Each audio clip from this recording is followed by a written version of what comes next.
Welcome to the session, everyone. Today, I am going to be talking about how our culture drives addiction in both adults and youth.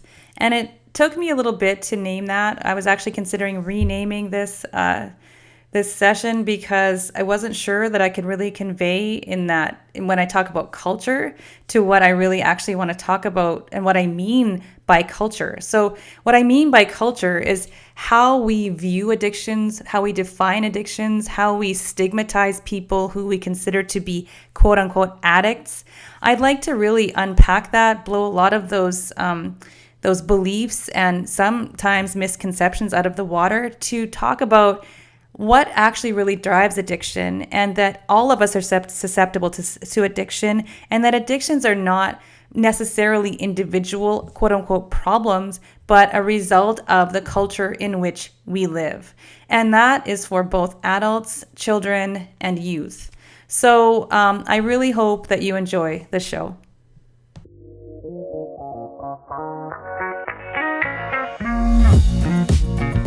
Welcome to the Family Health Revolution podcast with Coach Carla Atherton, where she discovers, uncovers, explores, and reveals the secrets to true family health and wellness.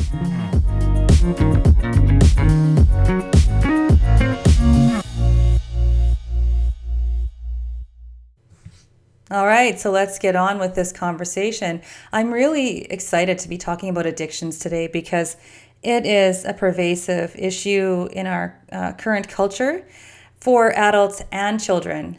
And there are many different ways to define addiction. But I really like what Tommy Rosen said about this whole thing. I actually had the privilege of interviewing him twice for my Children's Health Summit. I think he was in the first one and the fourth one, so the most recent one as well. And he's the author of Recovery 2.0. Sorry, I don't have lips today for some reason. Recovery 2.0, and director of the online addiction recovery support community of the same name. So it's also called Recovery 2.0. And Tommy Rosen says that addiction, as I see it, and this is Tommy speaking, is any behavior that you continue to, despite that it brings a negative consequence into your life. So that's a quote from my interview with Tommy that I did last spring or the spring before? I don't even know. Time flies when you're having fun. So so it's any behavior that you continue despite that it brings a negative consequence into your life. So we're currently immersed in a culture of addiction, and addictive behavior isn't only ignored, but oftentimes encouraged, right, through the ways we live in our modern society. Overuse of technology, skipping the process to the end result, favoring the fast and convenient, games and practices encouraging gambling and winning rather than earning, perseverance and patience. I'll give you an example of that. Actually, is the new, not Monopoly. Well, that's always gambling, sort of. But what's that game? Trivial Pursuit. And they have a new version that you gamble. So you bet on whether or not you're going to be right. And there's not really, so there's money involved in this game and gambling on whether or not you're going to be right. And it's just goes to show how we are always immersed in this culture of gambling. The medicalization of our health has convinced us there's a pill for every ill, but as we know, there isn't. Families can suffer a great deal if they've been duped by these false promises. So according to filmmaker and social activist Greg Williams, 90% of all addictions start before the age of 18. And the leading cause of accidental death in young people between the ages of 18 and 34 is overdose. This is a tiny fraction of people affected by non-chemical addictions and who die of or are harmed by the consequences related to addictive behaviors and thoughts. Our families are engulfed in addictions to alcohol, marijuana, smoking and vaping, street drugs like heroin and crack cocaine, behavioral addictions such as gambling, gaming, sexting, and pornography, pharmaceuticals that are overprescribed such as opiates or sold on the street, and benign addictions, quote unquote benign, that fly under the radar like shopping, food, and even exercise. So if you think about addictions this way, it's something that, you do, like Tommy Rosen says, any behavior you continue despite that it brings a negative consequence. And it doesn't really matter that sometimes shopping can be good, sometimes food can be good, sometimes exercise can be good for you, right? Sometimes it can be bad for you if you are shopping until you're broke and you're in debt, or if you do that instead of something like a practice that will fill up whatever need you are trying to fill up with shopping. So maybe you're lonely, or you need that dopamine hit, you need to feel good. And so you're shopping for that reason, not because you need something. And then that's going to bring negativity because you're going to be ignoring, what you actually need. Food, can be a negative issue too, obviously, with overeating or undereating, and even exercise, right? So some people can get addicted to exercise, of all things, and that is possible. So anything that you do to excess can become or can be an addiction. So I really think that we really need to redefine that so that we don't actually ignore the fact that these things could really be issues for all of us. And any one of them, or any number of them, in any combination for each of us. And the reason for that isn't to say that, oh, this is such a horrible thing and everybody's, addicted to everything and it's just a terrible world we live in. No, it's really to say that, I see an issue and I don't really think I'm going to do this anymore. There's a choice, so that you can say, is this something good for me, or is it something that's really taking away from my life? So when we talk about a gateway drug, quote unquote, we can look closer at the behaviors and chemical highs our kids are becoming accustomed to. By engaging with their handheld devices from sunup to sundown, or by eating chemically addicting food on the go, our families are susceptible to the immense fallout of this addictive culture and conditioning. Do we really want the social engagement from these behaviors to be the question, would you like fries with that? Or an exclamation of, kill that a-hole, yelled excitedly through a wireless headset while video gaming. As previously mentioned, Lieutenant Colonel Grossman has been educating people about the disturbing impact playing violent video games has on our youth's behaviors, minds, and hearts. So where I had previously mentioned this, I believe was one of my previous episodes, but I also talk about his work in my book. And his book, Assassination Generation, Video Games, Aggression, and the Psychology of Killing, contains an abundance of facts and figures reporting the detrimental effects on our youth, including the rising incidence of violent behavior and the alteration of personal motivation, boundaries, and sense of connection to others and the outside world. Grossman's is a discussion difficult to ignore. So, author of Reset Your Child's Brain, Dr.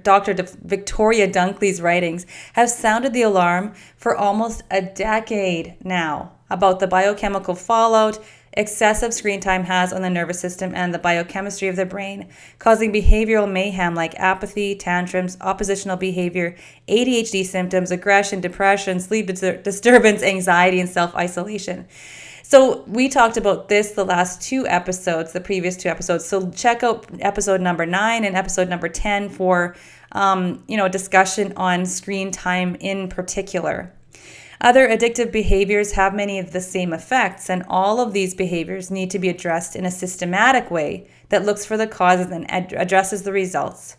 Excuse my voice. Actually, I was doing a lot of singing over the weekend, and it seems to have affected my voice. I am a singer, and maybe I'm addicted to singing. I don't know. Even if the addiction isn't immediately or even eminently life-threatening, what about the death of spirit, of the soul, of a life half-lived when people are dependent upon gaming, the internet, texting, food, shopping, and gambling? How do loved ones compete with that dopamine high that a Facebook like, attaining 100 kills in a violent video game, or buying a new pair of shoes that can deliver in seconds? So those things are instant gratification. And again, I don't want to sound alarmist or where everything's doom and gloom. And so I do ask these really hard questions, but if we really think about it, how do we get to that level of satisfaction, that really quick high that we can get when we are, feeding into an addictive behavior? So if we are participating in those addictive behaviors, we feel pretty good, pretty fast. So how do things like, preparing a meal together nice and slow, and like waiting for gratification, right? Like, okay, it'll come, but in a week, sweetheart, we got to wait for that. How do we compete with those really quick fixes like that, those quick highs that we get from an addictive behavior? Addictions are an attempt at filling a hole within us, whether that hole be chemical, emotional, or physical. It's in our nature to try to fill those holes. We want to feel good, and so we should. But is this how, right? Is this addictive behavior the way to do that? And again, we all have addictions, whether they're severe or not. We could all kind of look at something that we do that maybe it's not getting us the best results, but will give us immediate gratification, but not the best long-term results. The energy of addiction for a minute or so. An energy medicine guru and author of numerous self-exploration books, Carla Atherton, and she's sort of like my spiritual butt whooper. I like having butt whoopers that kind of say, that's your inner child. That's you being self-sabotaging. That's your victim talking. And I need that. And I think we all need that sometimes, a little bit of a spiritual butt whooping. And Carla Atherton is your woman if you're looking for that. But she acknowledges we need to have compassion for people who have addictions. But she also has us look into the face of causality and to our own power to break free. In her book, Advanced Energy Anatomy, Miss says addictions create a negative flow in life and become a language we understand. They're excuses not to deal with emotional issues or life situations. She goes on to say that external controlling forces that take the responsibility from us allows us to be irresponsible for an energy that runs through us.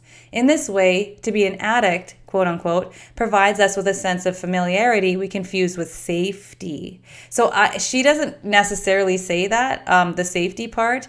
Yes, she does. But I second that. But regardless of whether or not you agree that this is an element to addictions, whether or not you agree as to whether or not this is the main driver for an addiction, this sense of, lack of power. I think that it is definitely an element of an addiction. So first we've got this element of our culture, and then an addicted culture. And we also have this energy element, this whole idea that we can or can't look at something and find a root cause and then say, I've got the power to change that. Okay, so next we're going to talk a little bit about the biochemistry of addiction. And biochemistry also plays a huge role in the onset and perpetuation of an addiction. We discussed stress earlier in this talk here, so it's appropriate to fit this piece into the addictions puzzle. A stressed body and mind is a breeding ground for addictive behaviors and creates the biochemistry it requires. Every time an addictive activity is performed, the person receives a dopamine hit, right? So hit to the brain. And dopamine is actually the motivation and drive neurotransmitter. So that's where you're like, woo, I feel good. I feel motivated. I feel driven to do more. So this feels good at first. Eventually, if those dopamine hits aren't natural and balanced, the addicted person can no longer reach the proper heights without their addiction of choice, leaving them flat and empty without it. So you've got this like big hit and then you come back down. And every time you come back down, it feels like it's a little worse, right? So you need that activity or substance more to get back to even baseline, right? And Julia Ross reports in her book, The Mood Cure, that 80% of alcoholics have a condition called pyroluria, which leads to a deficiency in zinc and vitamin B6. And these two nutrients are vital for a balanced mental, emotional state and the ability to handle stress. So that's another element. So that could be something biochemical, that is creating an addictive behavior. And it's kind of like where people are, using these substances and activities to self-medicate, right? Because they want to feel better. And it could really be due to some kind of nutritional deficiency. GABA, the chill neurotransmitter, is affected by excessive screen time, as are melatonin. So the master antioxidant that cleans out the brain of debris while we sleep. So that's melatonin. It's a master antioxidant, cleans out debris in the brain while we sleep. GABA, the chill neurotransmitter. And so those are both affected, right? When we have like excessive screen time or other activities that actually cause like this, big dopamine, or not just dopamine hit, but it's dopamine as well as other neurochemicals that are getting out of balance. All right, so how many adults and children are self-medicating or self-soothing because of such nutritional deficiencies and debris toxicities? So, like I said, if you're feeling kind of rotten and this makes you feel better, well, that's called self-medicating. I'm not saying that you should never do that, but sometimes we can quote unquote self-medicate when we actually know what the problem is, so we can create a healthier way of rebalancing so that it's more permanent rather than an addiction that kind of needs to happen every day for you to actually function. All right, so the faces of addiction. All right, so we're no longer in a time when the only types of addictions are alcohol, recreational drugs, and smoking cigarettes, and where abstinence and medical intervention is the standard of care. We are immersed in a culture of addiction that can manifest as any number and in any combination of the following. Okay, so I'm going to give you like a big list. Okay, so illegal or recreational drugs and pharmaceuticals, which sort of like are the chemical addictions. So that would be things like opiates, Ritalin, speed, psychotropics, marijuana, vaping, smoking, heroin, crack cocaine, and alcohol. We've got things in the food and body category. So overeating, bulimia, binge eating, emotional eating, anorexia, megorexia, and diabulimia. And I'll just tell you what diabulimia is. I mention that because it is actually bulimia, so where you actually eat and then throw up your food so you don't actually absorb it. But some diabetics actually do this because it keeps their blood sugar down. And they also don't just vomit, but they actually don't dial up or don't inject enough insulin because that will make you lose weight. So it's extremely, extremely dangerous. All right, so relationships. So an addiction in the category of relationships, and those can be things like codependency, which Tommy Rosen calls the disease of the lost self, sex addiction, pornography, abuse, and being abused. And that can actually be an addiction in and of itself. And that sounds very controversial, but it is to do with biochemistry, about that feeling of safety and not safe. And people can actually have sort of like an addiction, I guess we could call it that, to being the abused person. Money is another face of addiction, a category. So that would be gambling, shopping, hoarding, and a constant state of debt. Technology. So those would be things like gaming, social media, texting, Netflix binging, and sexting. And emotionally based patterns of behavior like negative thinking, self-doubt, procrastination, resentment, which Tommy Rosen calls the four aggressions, or aggravations. So those four: negative thinking, self-doubt, procrastination, and resentment, the four aggravations. But there are more, like Carolyn Miss mentions a few of them, like self-pity, exercise, judging others, the need to be right, controlling other people, being controlled by others, having a critical mindset, self-criticism, anger loops, and blame. So the last ones of those would be from Carolyn Miss. I added a few sprinkled in there myself. So I wanted to mention all of those things because addiction isn't just those things that we would consider to be the chemical addictions, or like I said at the very beginning of this, addiction, things that we do that are, categorized as like, things you do in the bar or when you're partying, or, it doesn't really touch the rest of the people in our societies, when really I want to blow that out of the water and tell you, yes, it does. It actually touches us all. So what is my approach? So my practice is Healthy Family Formula, and my approach, to addressing addictions. What is that? So the standard of care for people with addictions is evolving, and I would say, thankfully, there's less and less focus on abstinence and stigmatization, and that's the word actually that I was searching for earlier. This stigmatization is very detrimental to the ability to actually overcome addictions and see them as a cultural problem, not as an individual problem, where there's a broken person, a person that's flawed, or not very good at keeping promises, not very good at abstinence, not very good person. And that's totally untrue. It's actually a problem within our culture. It's a cultural issue. So I don't want to focus on abstinence, and I don't want to focus on stigmatization. Our community becomes more aware, and if we do this, if we broaden our scope, right, our understanding of addiction, our community becomes more aware of the nature of addictions, that the problem isn't personal, but within whole families and cultures. We don't want to create dry drunks, right? People abstaining but still wanting their drug of choice. We want people breaking free entirely, moving past wanting what's harming their physical and psychic, mental, emotional bodies in the first place. Spiritual teachers and leaders aren't letting us forget the role of the spirit.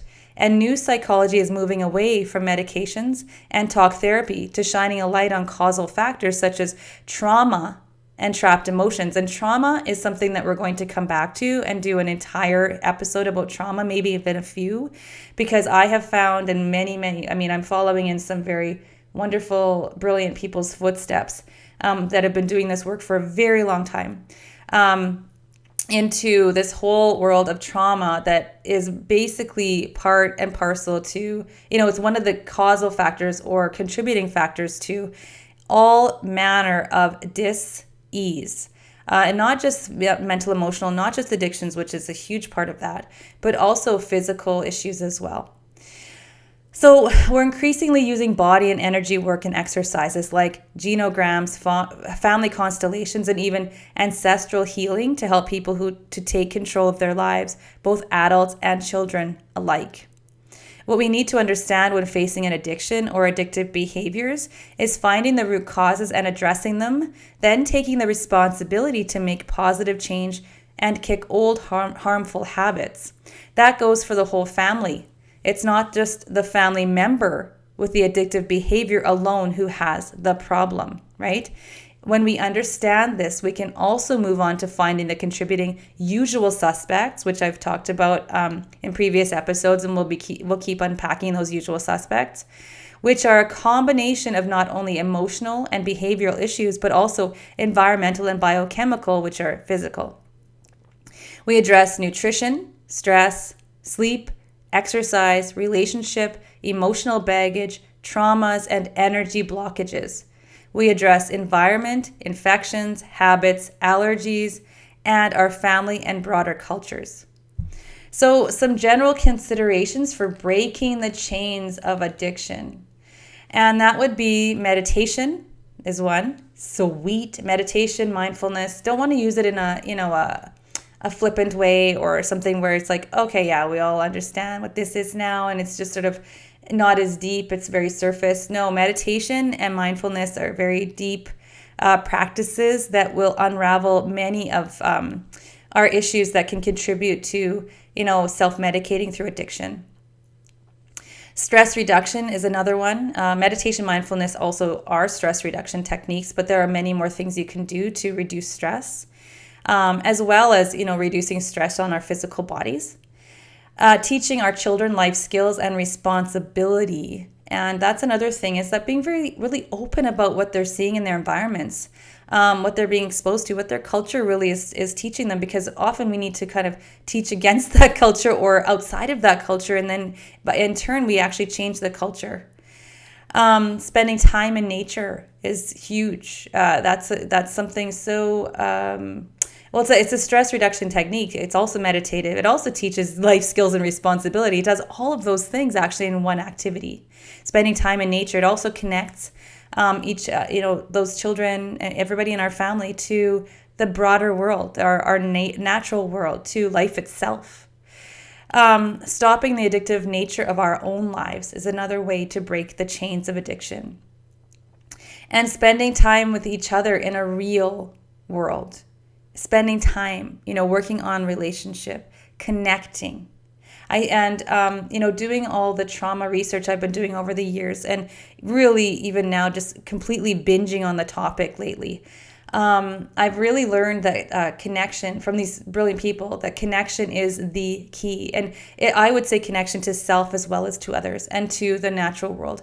That is what allows the safety, the sense of safety, to be able to let go of all of the other addictive behaviors that, we're falsely thinking are keeping us safe, because they're actually not. So spending time with each other and connecting is huge. It's a huge component of a really healthy mental, emotional, physical life. Free of addiction, might I add. So just to sum up, I just want to say that, we need to, I think it's really useful for us to always keep an eye out for addictive behaviors, and to know that addiction isn't something that needs to be, relegated or stigmatized, with the person that's got this XYZ problem. I think it's okay that we admit to having our own addictive behaviors, because that's the only way that we can overcome. And I know a lot of people who have had some significant lifelong challenges, and I know a few people who have actually died from their addictive behaviors. And I think that if we create a culture that is not addicted and not encouraging addictive behaviors, but encouraging self-exploration, of stress reduction, of connecting with self and others, things like that I just previously mentioned, we'll have a lot less trouble with helping people to actually heal.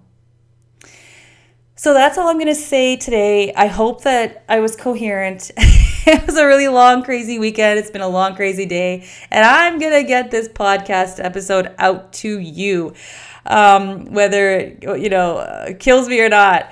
But no, it's not killing me. It's actually really awesome. I love doing this. And I hope that you got a lot out of today's show. And I just want to say in closing that this podcast is sponsored by the Healthy Family Formula, which essentially means that we share our information for free. All we ask is that before you move on to the next 100 things on your to-do list for today, take what you learn, and instead of waiting until Monday, January 1st, or any other arbitrary date in the future, act on it now. Buy that new food, start that new routine, shift into that healthier habit. The little steps steadily move you past the miles you leave behind you. For more information about anything related to family health, do pick up my book and check out our newsletter, blog, individual and group coaching programs, and practitioner training program at healthyfamilyformula.com. And you can also like our Facebook page, facebook.com/healthyfamilyformula. Thank you for listening, as it was a pleasure to spend this time with you. May you and your family be well. Please note that Family Health Revolution podcast is not a source for diagnosis or medical treatment, but is the opinion of the host. This podcast is intended to empower people with information so they can make the best health decisions for themselves. It is up to each person to listen to their inner wisdom, consider the information they deem to be accurate and applicable to their individual situation, and consult with their trusted healthcare providers, if they so choose, when making any decisions regarding their own health or the health of their loved ones. Each person's health is their own responsibility.